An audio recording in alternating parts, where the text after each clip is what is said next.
Une nouvelle faillite aujourd'hui, pour pas la nommer, Gossin, société, rappelez-vous, qui était vachement à la mode en 2020-2021, où tous les newbies étaient dessus. Même moi, à l'époque, j'étais même pas newbie, mais c'est vrai que j'étais en mode, tu sais, c'était à l'époque où il y avait tout le monde qui était à fond sur Navia, et je m'étais dit, bah si Navia ça monte, franchement, Gossin ça devrait monter aussi.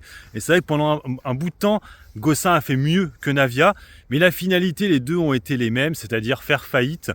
On se rappelle que c'était un gros pied de nez que même Gossin, il y a même pas un an ou deux de ça, avait racheté Navia, avait repris Navia en fait avec un japonais. Finalement, c'est le japonais qui a récupéré Navia, et Gossin du coup tire sa révérence en bourse. Donc on se rappelle déjà que Meta Alliance avait déjà fait faillite. Hein, ça appartenait à Gossin. Et maintenant c'est au tour de Gossin, qui est un peu étonnant. J'ai pas très bien compris comment ça c'était possible. Dans les repreneurs de Gossin, il y avait le PDG actuel de Gossin, Christophe Gossin. J'ai pas compris comment il voulait faire le truc. Assez étonnant.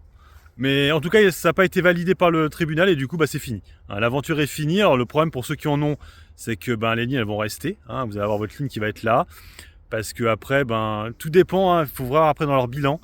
S'ils ont, des fois, ça peut arriver qu'ils vous versent une petite somme d'argent. Hein, ça peut arriver ils avaient assez. Il faut d'abord qu'ils remboursent les fournisseurs. Et s'il reste de l'argent à la fin, eh ben, ils le donneront aux actionnaires. Hein, mais ça va mettre du temps. Et la ligne va rester là. Hein, c'est de l'argent que vous ne pourrez pas utiliser. Bon, c'est pas la première fois qu'il y a des faillites. Hein, je vous l'ai dit, il y a Navia. Dernièrement. Il me semble que Metex, mais je suis pas sûr qu'elle ait fait faillite, mais je sais qu'il y a eu des soucis. Rappelez-vous, c'était une valeur aussi très à la mode, Metex. On avait eu aussi NFTI, hein, une société qui avait changé de nom pour aller dans les NFT, un truc comme ça. On a vu Blockchain Group, mais bon, elle s'était sortie. Hein, elle s'était sortie de la faillite, mais elle avait été en procédure de sauvegarde, elle était passée au tribunal et finalement, elle s'en est sortie. Et puis du coup, vous avez vu dernièrement, là, elle s'est mise à acheter des bitcoins et c'est bien reparti hein, sur Bitcoin, sur Blockchain Group. Hein. Donc bon. Pour l'instant, toujours pareil pour l'instant. Mais bon, ces dossiers-là, je vous l'ai déjà dit, il faut mettre des petites sommes. Mais arrêtez de mettre des grosses sommes sur ces dossiers pourris. Parce que le problème, c'est qu'après, quand vous vous êtes trompé et que ça fait faillite, c'est la merde et c'est aussi des dossiers très réseaux sociaux. Voilà, en tout cas, bon, c'est fini pour Gossin. Christophe Gossin, du coup, je ne sais pas ce qu'il va faire. Hein. Visiblement, il voulait reprendre sa propre société. Ok, pourquoi pas. Mais en tout cas, c'est un peu la fin d'une époque, hein, l'époque Covid, où tu avais tous ces dossiers-là qui étaient montés fortement, sans vraiment de logique, et qui a fait gagner de l'argent sur ces dossiers-là. Il y a des gens qui ont gagné, moi pour ma part, j'ai dû gagner quasiment 70% à un moment donné sur Gossin. Mais bon, le problème c'est que moi je suis sorti à un moment donné. Voilà, c'est ça le truc, il faut savoir sortir.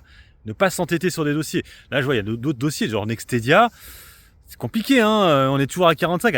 Pour l'instant, elle n'est pas sur de la faillite en Nextedia. Mais je sais que pas mal de gens à l'époque où j'en parlais, parce que j'aimais bien Nextedia aussi, ils disaient viser les 10 euros, quoi. Ouais, on n'y est pas, quoi. On n'y est pas du tout. Allez, sur ce, moi je vous laisse. Bon investissement. Et puis bon trade. Ciao, ciao.